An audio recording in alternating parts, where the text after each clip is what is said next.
એક પ્રકારથી કુંભ પોતે જ સમરસતાનો, એકતાનો સંદેશ છે। ત્યાં કઈ જાતિનો કોણ છે કોઈ નથી પૂછતું, કયા ધર્મનો છે, કયા સંપ્રદાયનો છે કોઈ નથી પૂછતું।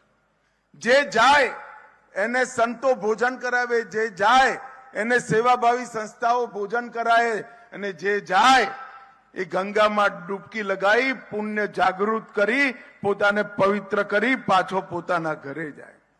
કુંભથી મોટો સમરસતા અને એકતાનો બીજો કોઈ સંદેશ સમગ્ર વિશ્વમાં નથી, જ્યાં ના નામ પૂછાય, ના કુળ પૂછાય, ના ધર્મ પૂછાય, ના જાતિ પૂછાય।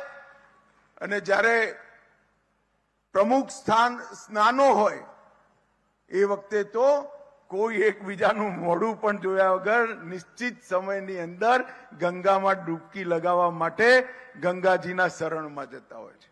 મિત્રો, મારી તમને સૌને એક અપીલ છે કે આ મહાકુંભમાં એકવાર જાઓ અને ઘરના યુવાનો અને કિશોરોને જરૂર લઈ જજો। મેં મારા જીવનમાં 9 કુંભમાં સ્નાન કર્યું છે, કુંભ અર્ધકુંભ થઈ અને આ 10મા કુંભમાં સ્નાન થશે મારું। હું પણ 27મી ત્યાં જવાનો છું। મારી આપ સૌને વિનંતી છે કે બધા જ લોકો ત્યાં પહોંચે।